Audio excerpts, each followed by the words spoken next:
I get to pick the books that we put in our literature course.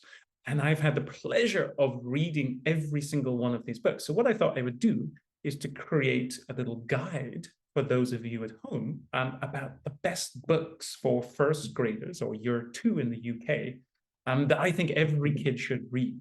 So today we're going to talk about 2 books. We're going to talk about 13 Storey Treehouse by Andy Griffith, and also The Iron Giant or The Iron Man by Ted Hughes. Both wonderful, wonderful books.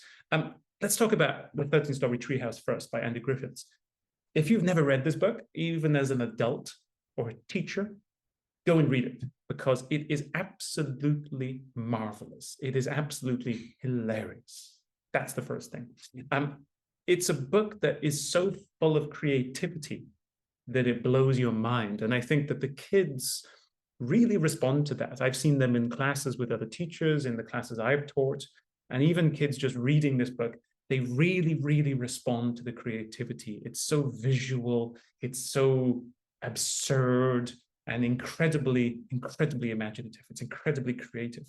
The second part of this book that I love is the sense of friendship being a core component, a core theme inside the book, because you basically have these 2 friends who live in this treehouse, and every single day is some kind of adventure. And I'm smiling, I'm laughing, I'm thinking about some of the stories. I don't want to ruin them because they're too funny. You shouldn't tell people what happens in this book, because you have to be able to discover it for yourself for the first time. It's absolutely amazing. The third thing I love about this book, which I just already mentioned in a way, is the sense of adventure. It's kind of like those things when you were a kid and you create a story, and the story has no limit. So it starts with some small things with the first story, and then it develops into something so incredibly majestic and ambitious. It's just marvelous, absolutely marvelous. When we teach this book, one of my favorite things to do with it, and I was lucky enough to read this and to be able to make these literature workbooks that we use in our classes. One of my favorite things to do is to use one of the subplots in the story where the characters are creating their own story. That's what they're actually doing in the story. That's part of the plot. And it's a great way to show kids how stories are structured and how to get them to understand a simple story structure. Later, we can go into more detail, of course, but in this case, we can figure out a simpler version of a story with an exposition, rising action, a climax, falling action, and a resolution. And it helps kids to learn this at an early point, because then every book that they study subsequently will have a recognizable story structure, and they'll start to think about structure, but not in a way that actually ruins the story and turns it into a bore fest. But I found that this is a really interesting way for the kids to study this book. For example, with the exposition, you can define who the characters are, introduce the characters, their purpose, their context, what are they doing, what's their aim in the story. We have a climax, something exciting, and that encourages the kids to really take their ideas somewhere ambitious, which is really, really cool. And also this idea of a problem existing in almost every book. Almost every character in a book is there to overcome a problem. And understanding that most books are driven by these problems really helps. And finally, of course, the resolution. How do the characters fix the problem? Is it a happy ending? We hope so in some ways. And in this story, I won't ruin it, but there are more books in the series, so it must be slightly happy at the end of the book. But this is a great way for kids to just understand a little bit about how stories are structured and how writers create stories. And then they can go on and write their own stories subsequently. So that's what we asked them to do in the next part of it. We asked them to write a story in a story structure. And it's just magnificent. It's brilliant. You can get kids to write expositions and a climax and a resolution, and they can repeat it. It's a skill that they'll learn and they'll be able to use again and again and again. The second book that I want to talk about is the Iron Man or the Iron Giant by Ted Hughes. First of all, the big thing is that, I mean, Ted Hughes is a wonderful writer for adult fiction, as a poet and as a writer. So I remember when I was a kid, I read this book I didn't really know who Ted Hughes was. I just knew that the story was wonderful. Later, I discovered and read Ted Hughes's other work, and then I came back and read this as a teacher, as the principal of Jool, to be able to create these workbooks and help our literature teachers to teach the book. And honestly, it's better. It's better reading it later. Sometimes I think that's my favorite thing about this, that I get to read these books again through different eyes, but also being able to see it from a teacher's eyes to try and help students to understand and love this book. 3 reasons why I love this book. First thing is it has this wonderful element of the unknown. We have this iron giant who just turns up, and we don't know where from, which is brilliant. It's such a wonderful, powerful thing to do. We don't need an explanation. In fact, we're still guessing at the end of the book where this giant comes from. And I think that's brilliant, because sometimes we can give too many answers in literature. This Ted Hughes leaves the question of the origin of this giant open, and kids love that. They really do.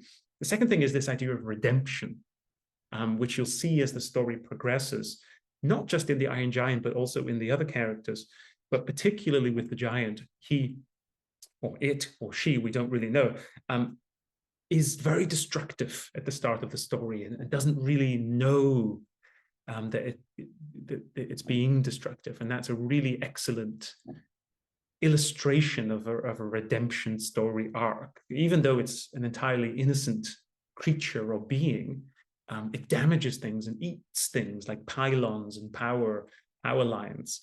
And it's just great to see how this character turns into a hero through the story, which is the kids love. They love that aspect of it. The third thing about this is a very deep message from Ted Hughes, which is a very humanistic message about peace and about war. So later in the book, and again, no spoilers, but something from space comes down to Earth, and the Iron Man has to enter a contest against this being from space. But one of the interesting ideas about this is this almost a sense of sacrifice from the Iron Man, the Iron Giant, who is willing to fight against this much more powerful being. But then also the fact that the powerful being has come to Earth because it felt a sense of excitement when it saw all of the wars and conflicts that were raging on Earth. And then you will see at the end of the story, and the kids understand this, that this creature recognizes that it was just something it shouldn't have been lured by, something it shouldn't have paid attention to. And actually, it's a peaceful creature by the end of the book. But it was just caught up in this madness, which is a wonderful message that you can convey to kids, that sometimes it's too easy to get caught up in these awful things that happen. When we're studying this book, one of my favorite aspects of the book is the writing style of Ted Hughes. Again, perhaps you can understand a little bit knowing that he is a great poet, but as you read some of the writing that he has in this book, you can feel a little bit of free verse in the story, which is magnificent. So even one of my favorite things is this use of short sentences, and I love to focus on this with the kids to show them how short sentences, a bit like Hemingway, but far more exciting. He ran and ran, home, home. The Iron Man had come back.